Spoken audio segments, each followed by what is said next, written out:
Assalamualaikum warahmatullahi wabarakatuh. Nama saya Fahri Al-Rasyid.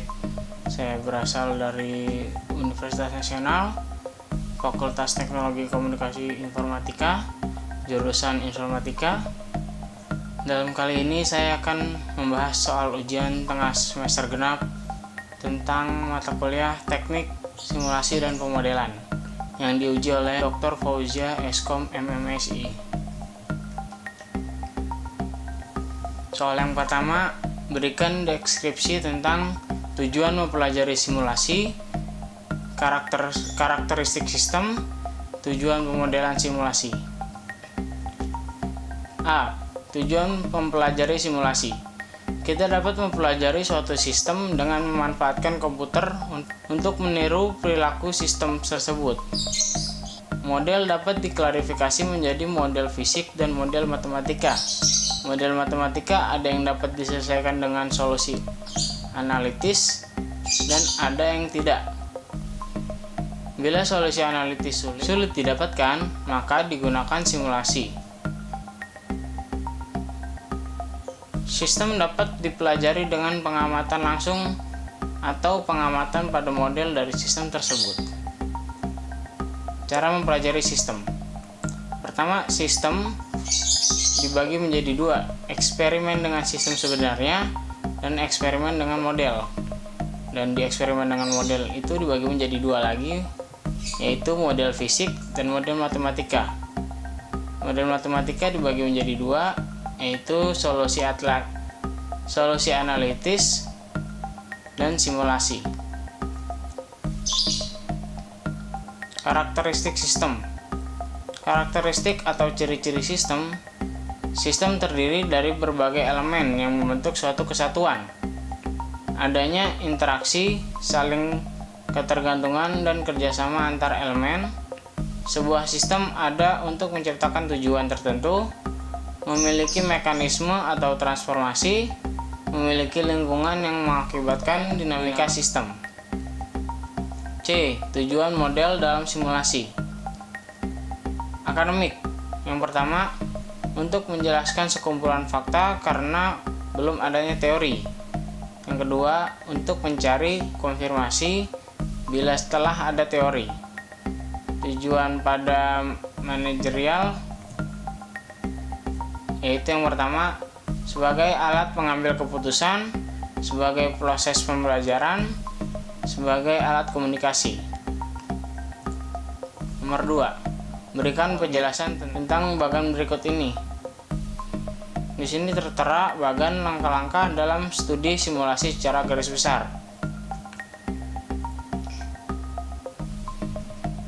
Mulai. Menyusun atau merumuskan masalah. Selanjutnya, menggunakan sistem simulasi atau tidak. Jika iya, mencari sistem yang lain dan selesai. Jika tidak, melakukan pengumpulan data terlebih dahulu, lalu menulis algoritma pemrograman, lalu dicek kebenaran atau verifikasi. Jika tidak, kembali ke penulisan pemrograman.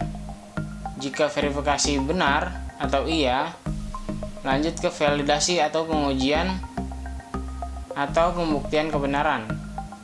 Jika tidak terbukti kebenaran, maka kembali menyusun atau merumuskan masalah. Jika terbukti kebenarannya, maka melaksanakan simulasi, lalu metode terpakai atau tidak. Jika tidak terpakai, maka kembali menyusun atau merumuskan masalah. Jika terpakai, lanjut melakukan dokumentasi atau pengumpulan berkas simulasi, dan akhirnya selesai. Nomor 3. Berikan deskripsi tentang jenis model yang dilakukan dalam simulasi.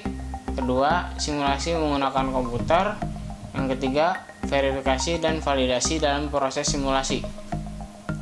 Yang pertama, atau A, jenis model yang dilakukan atau digunakan dalam simulasi. Model simulasi statistik versus dinamik. Model statistik yaitu representasi sistem pada waktu tertentu. Waktu tidak berperan di sini. Sedangkan model dinamika mempresentasikan sistem dalam perubahannya terhadap waktu. Model simulasi deterministik versus stokastik. Model deterministik yaitu tidak memiliki komponen probabilistik atau random. Sedangkan model stokastik memiliki komponen input random dan menghasilkan output yang random pula. Model simulasi kontinu versus discrete. Model kontinu yaitu status berubah secara kontinu terhadap waktu, misal gerak pesawat terbang. Sedangkan model discrete, status berubah secara instan pada titik-titik waktu yang terpisah, misal jumlah customer di bank. B. Simulasi menggunakan komputer. Pemodelan sistem yang perubahannya terhadap waktu di mana variabel-variabel status berubah secara instan pada titik-titik waktu yang terpisah. Langkah-langkah dalam studi simulasi secara garis besar sebagai tadi yang sudah saya jelaskan. Lanjut, C. Verifikasi dan validasi data dalam proses simulasi. Terdapat verifikasi dan validasi. Verifikasi yaitu pertama, menentukan program komputer simulasi bekerja sebagaimana mestinya. Yang kedua, mendebug program komputer. Ketiga, proses verifikasi memeriksa penerjemahan model simulasi konseptual, misalnya flowchart dan asumsi-asumsi, menjadi program yang berjalan dengan benar. Selanjutnya, proses pengujian terhadap model tersebut perlu dilakukan. Jika pengujian model yang diharapkan dengan pengembangan aplikasi dapat dipastikan tak timpang, maka proses penyesuaian metode yang dilakukan dalam model akan mampu memberikan alternatif tanpa harus mengubah model. Sedangkan validasi berkenaan dengan menentukan apakah model konseptual simulasi atau bukan pemrograman komputer merupakan representasi yang akurat dari sistem yang berjalan.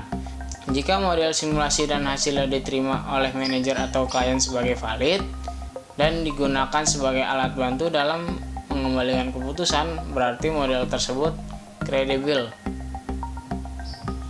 Proses ini sebagai kendali agar asumsi, batasan, dan variabel yang diperlukan saat proses benar-benar langsung dikaitkan dalam suatu proses di dalam aplikasi yang dibangun.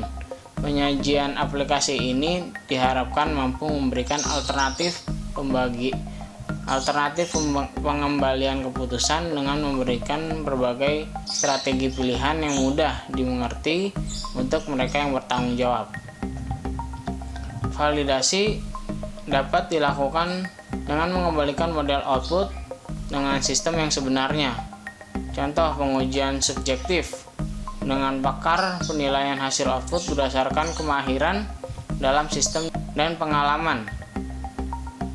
Sedangkan pengujian objektif menggunakan statistik dan juga membandingkan data sebenarnya dengan hasil simulasi.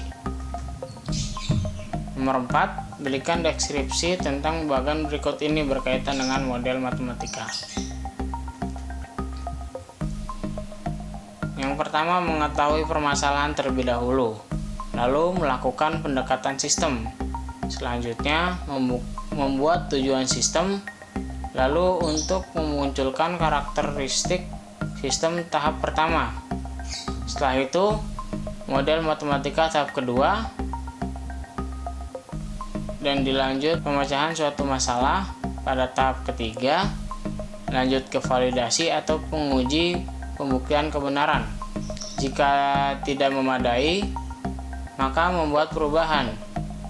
Dalam membuat perubahan terdapat dua cabang, yang menuju ke memunculkan karakteristik sistem pertama tadi dan menuju ke menyusul atau merumuskan masalah matematika. Kembali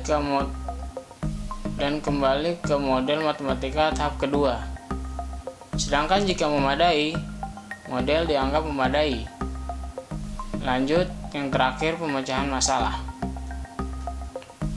Berikan pendapat tentang analisis error dalam simulasi dan pemodelan.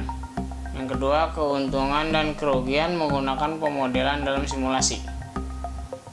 Analisis error dalam simulasi dan pemodelan bertujuan untuk menentukan akurasi yang diperlukan untuk mengestimasi data input. Semakin sensitif solusi terhadap error input, maka estimasi terhadap parameter input harus semakin akurat. Lanjut, tujuan berikutnya untuk mengendalikan selang perubahan pada parameter input sesuai dengan kebijakan yang ada.